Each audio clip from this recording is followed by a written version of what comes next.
तूने जोत कराई चाहे पाठ कराया, आदेश गुरु का लिया ही नहीं। तूने जोत कराई चाहे पाठ कराया, आदेश गुरु का लिया ही नहीं। धन सोच समझ के दिया ही नहीं, आएंगे गुरु जी कभी ना कभी। धन सोच समझ के दिया ही नहीं, आएंगे गुरु जी कभी ना कभी। अरे गुरुदेव कहते हैं पात्र को पात्र विचार के ताही दीजिए दान, कि पात्र और कुपात्र का विचार करके उसके बाद में दान धर्म देना चाहिए। लेकिन तुम लोगों ने तो आंखें बंद करके अपने कर्म फुड़वाए हैं। भक्तो भक्ति करो बकवाद नहीं, आएंगे गुरु जी कभी ना कभी। फिर क्या चेहरा दिख लाओगे जब पूछेंगे गुरु जी कभी ना कभी। और 2014 के बाद में आंख बंद करके आश्रम वालों के आदेशों पर इन आश्रमों में जाना, कभी सिंहपुरा में, कभी रोहतक में, कभी मुंडका में, और खा खा के धक्के अपनी दुर्गति करवा के, और भक्ति से दूर होके बैठे हो आज तुम। भक्ति से दूर होके शतलोक आश्रमों से जुड़े हुए एक भी व्यक्ति को आत्मिक शांति नहीं है। एक भी व्यक्ति को किसी न किसी बात को लेकर जरूर परेशान है, जरूर दुखी है, मानसिक टेंशन है, संसार में रमा हुआ है, घुसा हुआ है, पैसे कमाने में दौड़ लगा रखी है, क्योंकि काल बैठा सिर पर भक्ति नहीं करने देगा। और खाओ धक्के इन आश्रमों में। तुम्हारा घर तो शमशान घाट है। अरे जिस घर में तुमने दरबार लगा रखा, ज्योति लगा रखी है, दंडवत करते हो, आरती करते हो, सत्संग सुनते हो, शमशान घाट है क्या? वो आश्रम नहीं है। लेकिन तुमने कभी अपने घर को आश्रम बनाया ही नहीं। और तारीखों पे जा जाके तुमने क्या ड्रामे किए वो तुमने देख लिए। जज का रवैया। पेशी पे गया ना मुंडका गया, रोहतक में धक्के खाए ही नहीं। धनाना से पहले इनका रोहतक में आश्रम था, सिंहपुरा में, और दिल्ली के मुंडका में तो अभी भी है, और तारीखों पर ये भेजाई करते थे। पेशी पे गया ना मुंडका गया, रोहतक में धक्के खाए ही नहीं। पेशी पे गया ना मुंडका गया, रोहतक में धक्के खाए ही नहीं। गुरु दिल से दूर कभी हुआ नहीं, नहीं आएंगे गुरु जी कभी ना कभी। गुरु दिल से दूर कभी हुआ ही नहीं, आएंगे गुरु जी कभी ना कभी।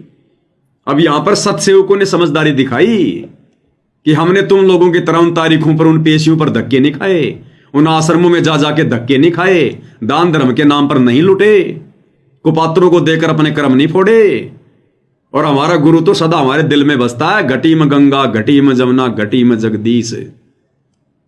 गुरु भगता मम आत्म सोई, वाके हृदय रो सोई। जो गुरु के पक्के भगत हैं, परमात्मा उनके हृदय में निवास करता है। तो आज तो तुम्हारी आंखें बंद हैं। आने वाले दिनों में पता चलेगा गुरुमुखी कौन है और गुरुद्रोही कौन है। जिनको तुम पक्के गुरु भगत मान के बैठे हो, ये पक्के काल के एजेंट हैं। और जिनको तुम गुरुद्रोही समझ रहे हो, साथ संगत वालों को, इनसे बढ़कर संसार में परमात्मा की आत्मा नहीं है। तो हम नहीं गए। पेशी पे गया ना मुंडका गया, रोहतक में धक्के खाए ही नहीं। और गुरु दिल से दूर कभी हुआ ही नहीं, आएंगे गुरु जी कभी ना कभी। भक्तो भक्ति करो बकवाद नहीं, आएंगे गुरु जी कभी ना कभी। फिर क्या चेहरा दिखलाओगे जब पूछेंगे गुरु जी कभी ना कभी। और आगे परमात्मा ने जो लिखवाया आज से 3 साल पहले, ये 3 साल हो गए शब्द को लिखे हुए, जब दास हिसार जेल में था।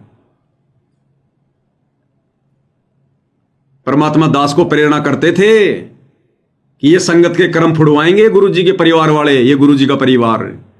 और देख लो इन 3 वर्षों में सबसे ज्यादा कुक्रम, ये राजनीति वगैरह, आन उपासना, परशुराम की जयंती, ये सारे कुक्रम इन्होंने पिछले 3 वर्षों में किए हैं।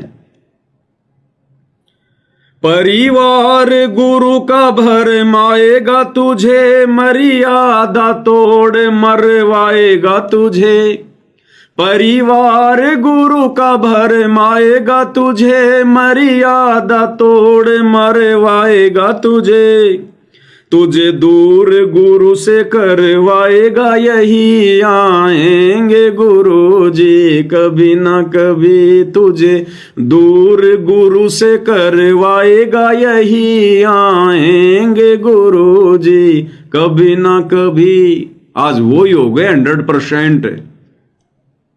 गुरु के परिवार ने भ्रमित किया और गुरु से दूर करवा दिया। जिन बातों से गुरु दुख पावे उन बातों को दूर भगावे। तुमने सारे वो कुकर्म किए हैं भक्ति विरुद्ध जिससे गुरु दुखी हो। और इन काल एजेंटों ने, गुरु जी के परिवार ने, तुम नादान संगत वालों को गुरु से दूर करवा दिया।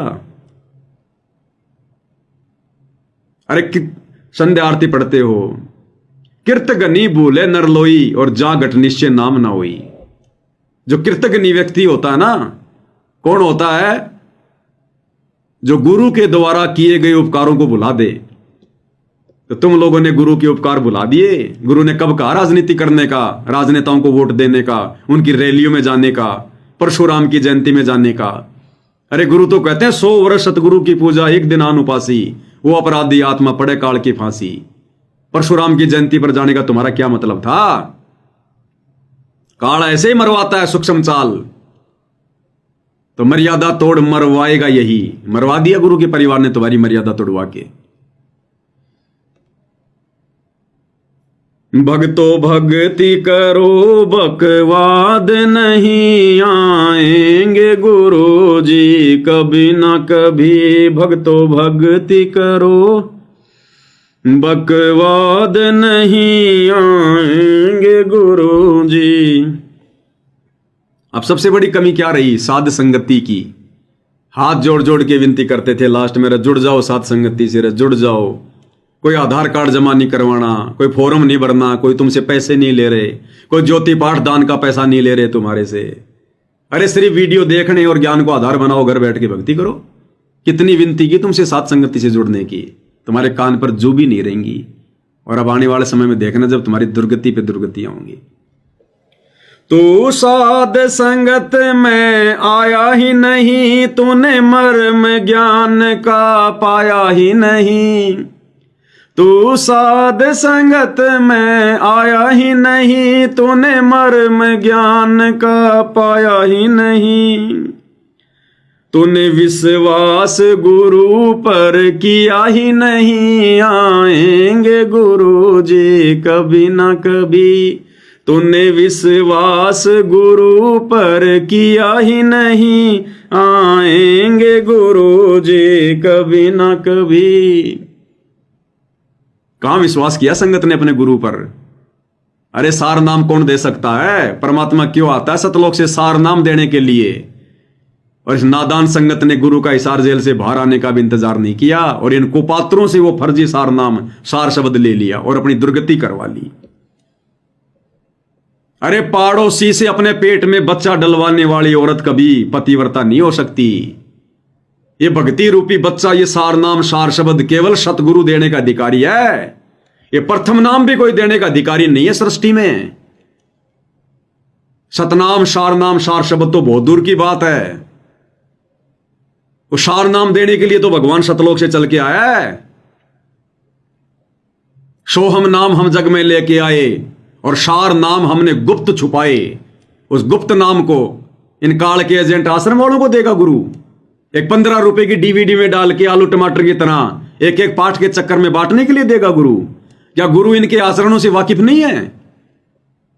गुरु को पता नहीं है इन लोगों का? इनके असंख्य जन्मों की कुंडली का पता गुरु को। यह छटनी का समय था, परीक्षा का समय था, बहुत सोच समझ के निर्णय लेना था। इन्होंने तो बकवाद करनी थी काल प्रेरणा से, और सतगुरु ने भी भक्तों की परीक्षा लेनी थी कि कौन मेरे ज्ञान को समझा। और पड़ोसियों से जाके पेट में बच्चा डलवा लिया। अब वो बच्चा किसका कहलाएगा? अरे वेश्या के बच्चे को कौन अपना नाम देता भाई? वेश्या के बच्चे को कोई अपना नाम देता है क्या? तुम्हारी वो दुर्गति कर दी इन आश्रम वालों ने। 2014 बरवाला कांड के बाद ये सार नाम और सार शब्द जिन जिन लोगों ने लिया है, प्रथम नाम और शतनाम तक तो कोई बात नहीं, लेकिन सार नाम और सार शब्द जिन जिन लोगों ने लिया है, उन्होंने अविश्वास प्रकट किया है कि ना जाने गुरु जी आएंगे कि नहीं आएंगे। अरे गुरु फिर यहां पर बाजरे की रखवाली करने आता है क्या? भेड़ बकरियां जो है चराने आता है क्या? अरे सारनामे तो देने आता जो संसार में नहीं होता। भक्ति के मंत्रों का आविष्कार करके अपने भक्तों को देने तो आता है। वेद नहीं पढ़े क्या? जब गुरुजी ने पढ़ाए सो रहे थे क्या? अविश्वास प्रकट किया तुम लोगों ने, अविश्वास, गुरु का विश्वास तोड़ दिया तुम लोगों ने। और कहते हैं काठ की हांडी केवल एक बार चढ़ती है, दोबारा नहीं। बहुत समझाया था भाई, रो रो के समझाया करते थे। इन आश्रम वालों की गालियां खा खा के, इनके लठ खा खा के तुम्हें समझाया, जेल जा जा के तुम्हें समझाया, फिर भी तुम्हारी आंखें नहीं खुली आश्रम वालों, अंध भक्तों। अब तो तुम्हारा सब कुछ बर्बाद हो चुका है, सब कुछ। फिर भी तुम्हारे पास में समय है, जब तक गुरुदेव भगवान जेल से बाहर नहीं आते हैं। भगत बन के दिखा दो अपने भगवान को।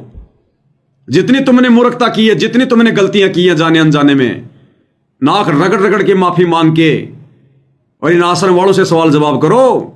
मुंह करके भी मशो इन आश्रमों की तरफ जब तक सदगुरु रामपाल जी भगवान बाहर ना आ जाएं। 1 रुपया मत दो इनको, पात्रों को काट के एजेंटों को अपने घर पे रखो। गुरु के आने के बाद देना, संकल्प कर लो। सतगुरु तुम्हारे नोट के, उन कागज के टुकड़ों का भूखा नहीं है। जिसने 21 ब्रह्मांड काल को भीख में दे रखे हैं, वो तुम्हारे पाठ का भूखा है क्या? कहते हैं साधु भूखा भाव का, धन का भूखा नहीं। जो कोई धन का भूखा वो साधु भी नहीं। धन के भूखे तो ये आश्रम वाले थे जिन्होंने तुम्हारे को चूस लिया, तुम्हारे को चूसे हुए आम की तरह।